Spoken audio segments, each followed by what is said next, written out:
পরিষ্কার যে কাজ করবে তাকে আপনাদের ভোট দেওয়া উচিত। তবেই গিয়ে আপনাদের শুধু নয়, আপনাদের পরের জন্ম যারা আসবে তাদেরও প্রজন্ম ভালো হবে, তাদেরও ভবিষ্যৎ ভালো হবে। চলে আসি আমাদের সরকার। আমি 10 বছরের কথা বলবো না, আমি শুধু গত বছরই কথা বলি। যখন করোনা আসলে শুরু হলো, ভারতবর্ষ জুড়ে লকডাউন শুরু হয়ে গেল, আমরা কি দেখলাম? আমরা দেখলাম আমাদের দেশের আদরণীয় প্রধানমন্ত্রী এবং অন্যান্য রাজ্যের মুখ্যমন্ত্রীরা তারা তাদের নিজেদের অফিসে বসে সমস্ত আদেশগুলো দিত, সমস্ত অর্ডারগুলো দিত। বলা হতো কখনো থালা বাজাতে, পার্টি বাজাতে, দিয়া লাগাতে, অনেক কিছু বলা হতো। আমরা সমস্ত কিছু মেনেছিলাম, ভেবেছিলাম করোনা চলে যাবে।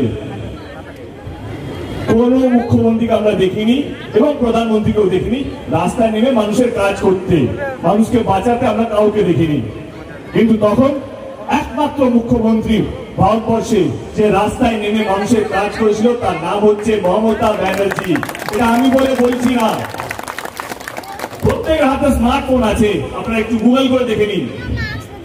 কোন মুখ্যমন্ত্রী ছবি পাবেন না আপনারা, কোন মুখ্যমন্ত্রী অস্তিত্ব পাবেন না যে করোনার সময় রাস্তায় নেমে মানুষের পাশে দাঁড়িয়েছিল।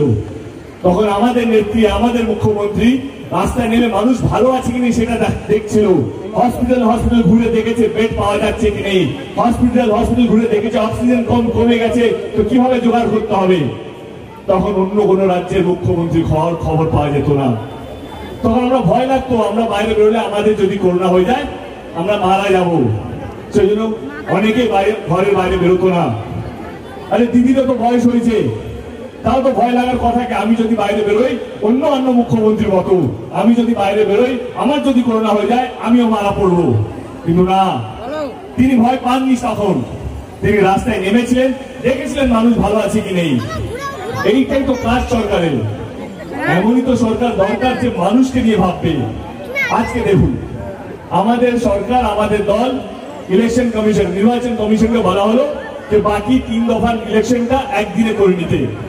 তাতে কি হবে? এত জমায়েত হবে না, এত সভা হবে না, এত রোড শো হবে না, একদিনে সমস্ত কাজ হয়ে যাবে। তাতে এই সংক্রমণটা যাতে বেশি ছড়াতে যেতে না পারে, এইটাই একমাত্র উপায়। কিন্তু না, কেন্দ্র সরকার সেটা চায়নি। কেন্দ্র সরকার বলছে যদি 5 দফা নির্বাচনটা হয় তাহলে তারা ক্ষমতায় আসতে পারবে না। মানুষ মরুক তাতে তাদের যায় আসে না, কিন্তু নির্বাচনটা 8 দফায় করতে হবে। কারণ তারা ভাবছে, তারা চাইছে বাংলায় ক্ষমতা, কিন্তু বাংলা চাইছে মমতা। এইটাই তো পরিষ্কার। কার কি লক্ষ্য, কার কি ইন্টেনশন, এটা পরিষ্কার বোঝা যাচ্ছে। আচ্ছা, আপনারা তো অন্তত এইটুকু তো রাজনীতি বোঝেন যে আজকে এই করোনার সময় 8 দফা নির্বাচন চাইছে, তারা কি ঠিক না তারা ভুল? এবং একটা দল যে চাইছে 5 দফার মধ্যে ইলেকশনটা শেষ হোক, আমি হারি জিতি সেটা আলাদা ব্যাপার, অন্তত মানুষকে বাঁচান, এইটাই লক্ষ্য হওয়া উচিত। এইটাই আমাদের দলের লক্ষ্যকে আপনাদেরকে বাঁচিয়ে রাখতে হবে। কিন্তু না, আজকের রাজনীতি একদমই আলাদা। আজকের রাজনীতি সমস্ত কিছু ধর্ম নিয়ে হয়ে গেছে। আজকে রাজনীতি এই মন্দিরের ঘন্টা এবং মসজিদে আজান নিয়ে চলছে। এইটা তো রাজনীতি হওয়া উচিত না। রাজনীতি হচ্ছে মানুষকে কে বাঁচিয়ে রাখবে, মানুষকে কে এগিয়ে নিয়ে যাবে, মানুষের বিপদের সময় কে দাঁড়াবে, এইটাই হচ্ছে রাজনীতি। কিন্তু আজকে রাজনীতি সত্যি বলছি একদমই আলাদা। আজকে রাজনীতি হচ্ছে হিন্দু নেতারা হিন্দুদেরকে বোঝাচ্ছে যে আপনারা সুরক্ষিত নেই, আপনারা আমাদেরকে ভোট দিন, আমরা আপনাদেরকে সুরক্ষিত রাখবো। ওইদিকে মুসলিম নেতাও একই কাজ করছে, মুসলিমদেরকে বোঝাচ্ছে যে তোমরাও সুরক্ষিত নেই, তোমরা আমাদেরকে ভোট দাও, আমরা তোমাদেরকে সুরক্ষিত রাখবো। তাহলে বলুন তো আমাদের দেশে কে সুরক্ষিত? হিন্দু বলছে আমরা সুরক্ষিত নেই, মুসলিমরা বলছে আমরাও সুরক্ষিত নেই। তাহলে আমাদের দেশে সুরক্ষিত কারা? আসলে জানেন কি, আসলে আমাদের দেশে সুরক্ষিত হচ্ছে এই নেতারা যারা ভোটের সময় মানুষকে বোকা বানিয়ে ভোটটা নিয়ে চলে যায়। আসলে এই নেতারা যারা হিন্দুকে মুসলিমের সঙ্গে মারপিট লাগায়, মুসলিমকে হিন্দুদের সঙ্গে মারপিট লাগিয়ে ভোটটা নিয়ে চলে যায়, এরাই হচ্ছে সবচেয়ে বেশি সুরক্ষিত। কারণ জানে ধর্ম হচ্ছে এমন একটা সুরসুরি, মানুষ এটা খেয়ে নেয় আর ভোটটা দিয়ে দেয়। আমি শুধু আপনাদেরকে বলবো, আপনারা যাকে ইচ্ছা ভোট দিতে পারেন, কিন্তু ধর্মের হাতটা শক্ত করবেন না, সত্য মরে যাবে। আর যদি মানুষের হাতটা শক্ত করেন তাহলে ধর্ম বেঁচে থাকবে, বাংলা বেঁচে থাকবে, আপনারাও বেঁচে থাকবেন, আপনাদের পরিবার বেঁচে থাকবে। এইটুকুই, আর কিছুই না। যারা ধর্ম নিয়ে রাজনীতি করছে তাদেরকে একটা প্রশ্ন তো করুন যে আপনারা কি করবেন যদি আমাদের বাংলায় সরকারে আসেন, তাহলে আপনারা কি কি করবেন, যেটা দিদি করেনি। এইটুকুই। আমি যদি বিরোধী দল হতাম আর দিদি যদি সরকার থাকতো, আমি এটাই বলতাম, দিদি এই কাজটা করেনি, আমি এই কাজগুলো করবো, এইটা করেনি, এইটা করবো, এইটা করেনি, এইটা করবো। বাস। আমি হিন্দু না আমি মুসলিম, এখানে কতটা ভোট মুসলিমের আছে, এখানে কতটা ভোট হিন্দুর আছে, এইটা রাজনীতি নয়। আপনি কি কাজ করবেন যদি বাংলায় আসেন সেটা বলুন। তবে এইটাও বলতে হবে যে কাজগুলো বাংলায় এলে করবেন, তাহলে সেই কাজগুলো আপনাদের রাজ্যে করেননি কেন? ওনারাও তো অনেকগুলো রাজ্যে তো মুখ্যমন্ত্রী আছে, সেই রাজ্যগুলো সেই কাজগুলো হয়নি কেন? আজকে ওনারা প্রতিশ্রুতি দিয়েছে, 2-4টে প্রতিশ্রুতি আমি টিভিতে দেখলাম। এটা হচ্ছে কি, ওনারা বলছেন বাংলায় যদি আসেন প্রত্যেকটা বাড়ি পাকা করে দেবো। তাহলে খুব ভালো কথা, বাংলায় পাকা বাড়ি হলে, প্রত্যেকটা গরিব মানুষের বাড়ি পাকা হলে সত্যি ভালো কথা। তাহলে আমাকে উত্তরটা দিন, গত বছর যখন প্রেসিডেন্ট এসছিল, ট্রাম্প এসছিল, আমেরিকান প্রেসিডেন্ট, প্রাক্তন প্রেসিডেন্ট, গুজরাটে যখন এসছিল, গুজরাট এয়ারপোর্ট থেকে স্টেডিয়াম অব্দি রাস্তা দুদিকে দেয়াল তৈরি করেছিলেন কেন? রাস্তা দুদিকে দেয়াল তৈরি করা হয়েছিল জানেন তো? গুজরাটে রাস্তা দুদিকে দেয়াল তৈরি করা হয়েছিল যখন আমেরিকান প্রেসিডেন্ট যাচ্ছিল রাস্তায়। কারণটা কি জানেন? কারণ রাস্তার দুদিকে ঝুঁকিগুলো, বস্তিগুলো ট্রাম্পের চোখের সামনে আসে, যাতে না আসে। তাহলে যারা গুজরাটে পাকা বাড়ি দিতে পারলো না, এত বছর ধরে সরকারে আছে, তারা বাংলায় এসে কি করবে? আগে গুজরাটে তো পাকা বাড়ি দিন। যারা আপনাদেরকে এত দিন ধরে ভোট দিচ্ছে, যারা আপনাকে বছরের পর বছর সরকার বসিয়ে রেখেছে, যে নিজেদের লোকে হলো না, সে বাংলার কি করে হবে, এটা তো আপনাদেরকে বুঝতে হবে। তারা বলছেন আমরা যদি সরকারে আসি আমরা চাকরি দেব। তাহলে খুব ভালো কথা, বাংলায় আরো চাকরি হলে সত্যি আমার ভীষণ ভালো লাগবে। কিন্তু এনারাই তো ছিলেন 2014 সময় বলেছিলেন যে আমরা যদি সরকারে আসি বছরে 2 কোটি চাকরি দেব, বলেছিল তো? আজকে গত 7 বছরে জানলে আপনারা দুঃখ পাবেন, ভারতবর্ষের বেকারত্বের অবস্থা গত 50 বছর থেকেও খারাপ। এটা আমি বলছি না, কেন্দ্রীয় সংস্থা বলছে যে ভারতবর্ষে কোনো চাকরি নেই যখন থেকে ওনারা এসছেন। তাহলে ওনারা কিভাবে এত মিথ্যে কথা বলেন যে আমরা যদি রাজ্যে আসি আমরা চাকরি দেব? ভারতবর্ষে ওনাদের অনেকগুলো রাজ্যেতে দখল আছে, ইউপি আছে, বিহার আছে, অন্তত সেই জায়গাগুলো চাকরি দিন। আপনারা অনেকদিন ধরে এখানে রাজত্ব করছেন। বাংলায় কেন বলছেন? কারণ বাংলায় নির্বাচন আছে বলে। এই নির্বাচন ব্যাপারটাই এরকম, যত রকমের আপনারা মিথ্যে কথা বলুন, তারপরে বলুন কেনা ভোটের সময়টা বলতে হয়, তারপরে চলে যেতে হয়। এই সবের মধ্যে পা দেবেন না। এবারে চলে আসি যেটা নিয়ে আমি বলছিলাম যে আমার দল কি কি কাজ করেছে, আমি এবার সেইগুলো রাখি। যাতে প্রত্যেকটা মেয়ে পড়াশোনার অধিকারটা যেন পায়। আমি দিদিকে প্রশ্ন করলাম, এই কন্যাশ্রী কি দরকার দিদি? কারণ যেই মেয়েগুলো, বাচ্চা মেয়েগুলো এই কন্যাশ্রী প্রকল্পগুলো পাচ্ছে, তারা তো কেউ ভোট দেবে না, কারণ তাদের কারোরই ভোট দেওয়ার বয়স হয়নি।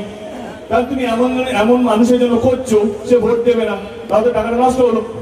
শিখুন ওদের কাছে, ওরা এসে এমনই প্রস্তুতি দেয় যারা ভোট দেওয়ার বয়স হয়। ওরা তো বাচ্চাদের জন্য কিছু করছে না, তুমি কেন করছো? দিদির উত্তরটা খুব সহজ ছিল।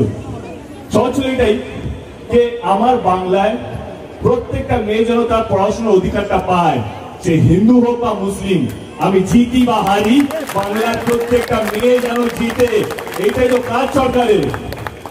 এইখানে দিদি ধর্মের খাতা নিয়ে তো বসেনি, হিন্দু এইটা, মুসলিম এইটা, এইটাই কাজ। এবার চলে আসি অন্য প্রকল্পগুলো। এই লকডাউনের মধ্যে আমরা দেখলাম কি অনলাইন ক্লাসেস। এবারে ভাবুন, যাদের কাছে স্মার্টফোন আছে, যাদের বাড়িতে কম্পিউটার আছে, সেই বাচ্চাগুলো বা সেই স্টুডেন্টরাই অনলাইন ক্লাস করতে পারছে। এবার ভাবুন, অনেক গরিব পরিবার আছে, তাদের কাছে স্মার্টফোন নেই, তাহলে হয়তো তো কম্পিউটার দূরের কথা, তারা কিভাবে অনলাইন ক্লাস করবে? 1-1.5 বছর ধরে তো স্কুলই বন্ধ। তাদের পাশে আমাদের দিদি আছে। গত 1 বছরে 20 লক্ষ ট্যাবলেট, মানে 20 লক্ষ স্মার্টফোন দেওয়া হয়েছে ওই গরিব বাচ্চাদের কাছে, যাদের কাছে স্মার্টফোন ছিল না, তারা যেন পড়াশোনা করতে পারে। আবার এটাও সত্যি, এই বাচ্চাগুলো কিন্তু ভোটার নয়, এরা সত্যি 18 বছর থেকে কম বয়স। এইটা কিন্তু ভোটের রাজনীতি নয়। বাংলার প্রত্যেকটা ছেলে প্রত্যেকটা মেয়ে তার অধিকার যেন পায়। সে গরিব হোক বা বড় লোক, সে হিন্দু হোক বা মুসলিম, সে কিন্তু বাংলার একজন উজ্জ্বল ভবিষ্যৎ যেন পায়, এইটাই তো লক্ষ্য।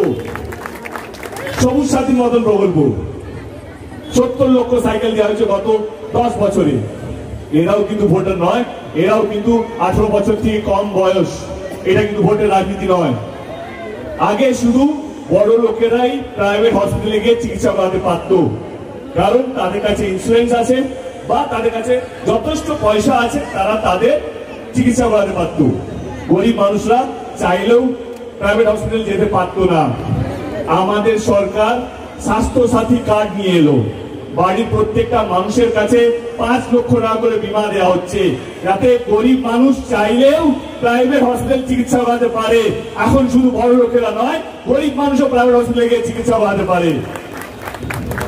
এই সব প্রকল্পগুলো অন্য কোন রাজ্যে নেই। আপনারা গুগল করে দেখে নিন, আপনারা তো যথেষ্ট রাজনীতি বোঝেন। পাচ্ছে আমি তো আপনাদের রাজনীতি বোঝাতে আসিনি, এইগুলো খবর নিয়ে দেখবেন। এইগুলো না বিজেপি রাজ্যে আছে, না অন্য কোন শাসক দল যারা অন্যান্য রাজ্যে আছে তাদের রাজ্য এই সব প্রকল্পগুলো নেই, শুধুমাত্র বাংলায় আছে। বাংলার প্রত্যেকটা মানুষের জন্য আছে। এটা কিন্তু ভোটের রাজনীতি নয়, এটা মানুষকে ভালো রাখার রাজনীতি। কিন্তু আজকে রাজনীতি এরকম হয়ে গেছে, আপনারা মরুক, যা ইচ্ছা হোক, আমার যেন ভোটটা চাই, 8 দফায় ভোটটা চাই, তারপরে আমি ক্ষমতাটা নিয়ে নেব। আরে মানুষকে বাঁচান। রাজনীতি মানুষকে মেরে ফেলে নয়, রাজনীতি হচ্ছে মানুষকে বাঁচিয়ে রাখা, তাও ভাবে সুস্থভাবে বাঁচিয়ে রাখা, শান্তভাবে বাঁচিয়ে রাখা, ভালোভাবে বাঁচিয়ে রাখা। 22 তারিখে নির্বাচন, এবারে সিদ্ধান্ত আপনাদেরকে নিতে হবে। একটা সরকার চান যে সত্যি গত 10 বছরে চুপচাপ নিজের কাজটা করে গেছে, না একজন যে শুধু মিথ্যে কথা উঠে মিথ্যে কথা বলে গেছে। যেমন আমি বলে দিই, আপনাদেরকে 2014 সালে বলা হয়েছিল যে 15 লক্ষ টাকা আপনাদের অ্যাকাউন্টে আসবে, এসছে। নোটবন্দির সময় বলা হয়েছিল যে এই নোটবন্দি হলে গরিব মানুষের ভালো হবে, হয়েছে? লকডাউনের সময় রাত্রে 8টার সময় বলে রাত্রে 12টার সময় সমস্ত কিছু ভারতবর্ষ বন্ধ করে দিয়েছিল। তারপর দিন আমরা দেখেছিলাম লক্ষ লক্ষ শ্রমিক গরিব মানুষরা রাস্তায় পায়ে হেঁটে চলেছে। তখন কোন কেন্দ্র সরকার হেল্প তোমরা দেখেছো, পেয়েছে? এই সরকার গরিব মানুষকে নিয়ে ভাবে না। যদি ভাবতো তাহলে সহজভাবে পেট্রোল ডিজেল গ্যাসের দামটা কমিয়ে দিলেই প্রচুর গরিব মানুষের প্রচুর টাকা বেঁচে যেত। এটা কিন্তু কোনো সন্দেহ নেই। তো সত্যি পেট্রোল ডিজেল গ্যাসের দাম কমলে গরিব মানুষের ভালো হবে। কথা বলছি, পেট্রোল ডিজেলের দাম কমলে ট্রান্সপোর্টের দাম কমবে, ট্রান্সপোর্টের দাম কমলে বাজারে প্রত্যেকটা জিনিসের দাম কমবে, তরকারি পত্র থেকে আরম্ভ করে সমস্ত জিনিসের দাম কমবে। এটা তো সহজ অঙ্ক। যারা গরিব মানুষ নিয়ে করতে চায়, দেখুন দিনের কাছে যবে থেকে লকডাউন হয়েছে তবে থেকে বিনামূল্যে রাশন দেওয়া হচ্ছে বাড়ি বাড়ি। এবার যদি আমাদের সরকার আবার আসে, আপনার ঘরের বাইরে রাশন পাবে। একে বলে গরিবদের জন্য সরকার। শুধু গরিব নয়, বাংলার প্রত্যেকটা মানুষের জন্য সরকার।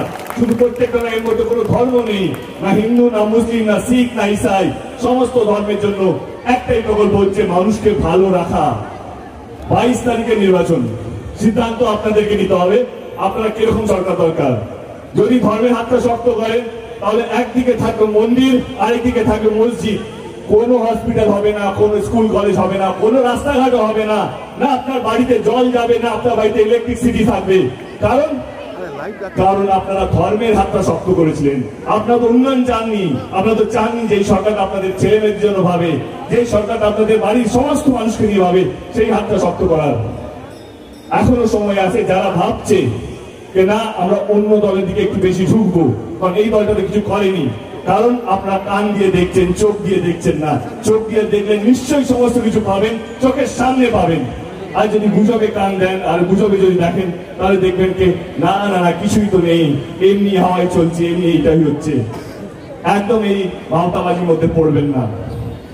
22 তারিখে নির্বাচন, যদি আপনাদের মনে হয় যে সত্যি আমাদের নেত্রী, আমাদের দল এবং আমাদের প্রার্থী আপনাদের হয়ে কাজ করতে পারবে, তাহলে 1 নম্বর ইভিএম মেশিনে বাটন দেবে, তপন বাবুকে বিপুল বলে জয়যুক্ত করবেন। তাতে উন্নয়নের আওয়াজটা শুধু কালিয়াগঞ্জে নয়, বাংলায় নয়, সারা ভারতবর্ষে শুনতে পাওয়া যায় যে একটা মেয়ে একজন মহিলা কিভাবে ভারতবর্ষে এত বড় বড় এত তাবড় তাবড় মন্ত্রীদেরকে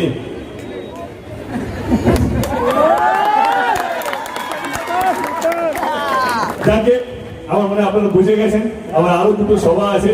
আবার বলছি, যদি ধর্মের হাতটা শক্ত হয় তাহলে মানুষ হেরে যাবে, আর যদি মানুষ জিতে তাহলে ধর্ম বেঁচে থাকবে, বাংলা বেঁচে থাকবে, আপনারা বেঁচে থাকবেন, ভারতবর্ষ বেঁচে থাকবে। ভালো থাকবেন। জয় হিন্দ, জয় বাংলা।